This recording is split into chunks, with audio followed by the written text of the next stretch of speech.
앵커의 산책입니다. 요즘 참 주도주가 없는 시장이죠. IT에서 빠져나온 자금이 여러 섹터로 돌아가고 있는 와중에 계속해서 바이오에 대한 이야기는 나오고 있습니다. 특히나 금리가 내려가게 되면 가장 수혜를 받을 수 있는 업종으로 꼽히면서 지금 제가 가져온 차트가 지금 코스피 의약품, 코스닥 제약 차트인데요. 일봉입니다. 최근에 많이 올라왔다는 것 확인해 보실 수 있습니다. 실적이 잘 나오는 종목도 있고 라이센스 아웃에 대한 기대감이 있는 것도 있고 FDA 승인을 기다리는 종목들도 있고 계속해서 어떻게 보면 주가에 불을 지펴줄 장작을 들고 있는 섹터다라고 보면 좋을 것 같습니다. 어떤 내용들이 있는지 자세하게 살펴보도록 하겠습니다. 바이오 전반적인 섹터 플레이도 가능하겠지만 사실 바이오주 같은 경우는 개별주를 잘 봐야 하는 섹터 중에 하나입니다. 왜냐하면 종목마다 가지고 있는 내용도 너무 많이 다르고요. 실적이 나오는 방향성도 너무 다르기 때문입니다. 그걸 크게 네 가지로 좀 나눠서 정리를 해보도록 하겠습니다. 첫 번째가 CDMO, 두 번째가 바이오시밀러, 세 번째가 제약, 마지막이 바이오인데요. 삼성증권에서는 이 네 개를 나누고 탑픽 종목들을 쭉 정리를 해놨습니다. 보시면 CDMO 같은 경우는 삼성바이오로직스와 ST팜, 바이오시밀러 같은 경우는 셀트리온, 또 제약 쪽에서는 SK바이오팜, 녹십자, 유한양행, 또 바이오 쪽에서는 리가켄바이오, 알테오젠, GI이노베이션 같은 종목들을 봐야 한다라고 하는데요. 지금 확인해본 이 네 가지 순서대로 함께 확인해 보도록 하겠습니다. 어제 전해진 뉴스죠. 미국 하원에서 미국의 생물보안법이 통과가 됐습니다. 어떤 내용인지, 수혜를 받을 수 있는 종목들은 어떤 것인지 함께 정리해 보시죠. 일단 정리를 해보자면 결국에는 중국에 있는 업체들, 중국 업체들을 제한하겠다라는 겁니다. 특히나 A그룹, 특정 기업에 들어가 있는 곳과는 계약도 지금 못하게 된 상황인데요. 여기 들어가 있는 게 우시앱텍, 또 우시바이오 같은 회사들이 들어 있습니다. 이 회사들이 사실 CDMO 시장에서 차지하고 있는 비중이 적지 않기 때문에 우리나라 업체들에게는 좀 수혜가 될 수 있다라는 이야기가 전해졌고 주가에서도 그런 흐름들이 나타났죠. 국내 CDMO 상장 기업들 정리해 보시면 삼성바이오로직스, ST팜, 바이넥스, 에이프로젠 바이오로직스, 프레스티지 바이오로직스 이런 종목들이 있습니다. 특히나 삼성바이오로직스 같은 경우는 황제주가 되느냐 마느냐 기로에 있는데요. 과연 CDMO 시장에서 얼마나 더 점유율을 가져갈 수 있을지 지켜보시면 좋을 것 같습니다. 두 번째로는 바이오시밀러 보도록 하겠습니다. 바이오시밀러에서는 역시나 셀트리온을 보고 있었습니다. 진펜트라에 대한 기대감이 얼마나 반영되느냐에 따라서 과연 주가의 향방도 결정될 것이다라는 게 삼성증권의 의견이었는데요. 자세하게 살펴보시면 하반기 진펜트라의 미국 처방 실적이 잘 나와야 한다라는 겁니다.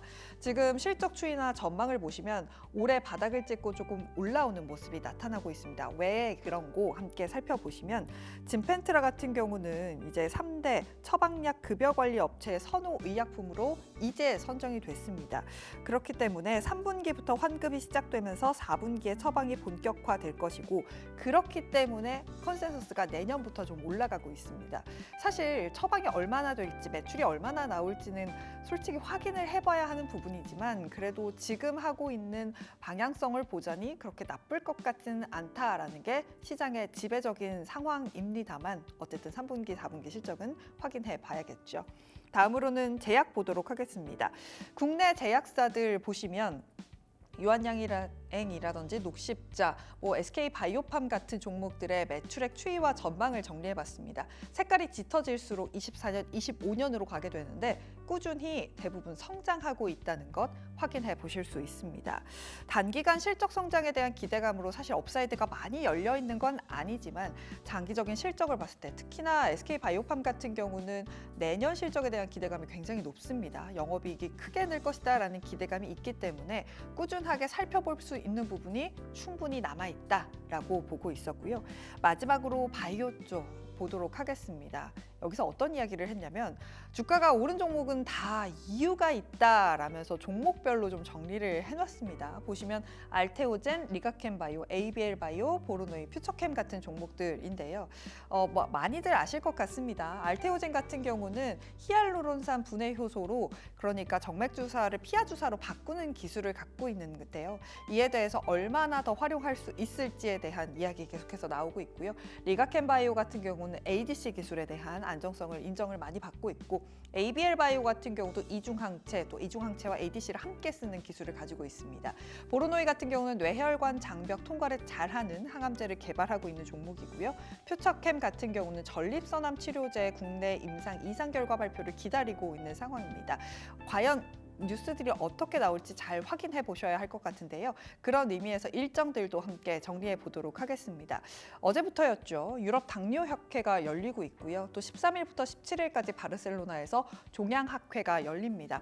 여기서 루닉 같은 종목들, HLB 같은 종목들이 내용을 발표한다라고 하는데 어떤 내용을 발표할지 잘 지켜보시면 좋을 것 같습니다.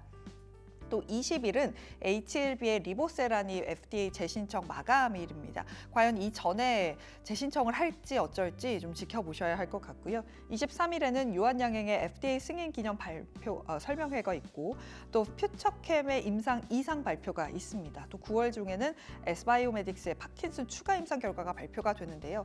이렇게 임상 일정들 잘 확인해 보시면서 종목도 선정해 보시고 투자 전략도 잘 짜보시면 좋을 것 같습니다. 지금까지 바이오주 정리해봤습니다.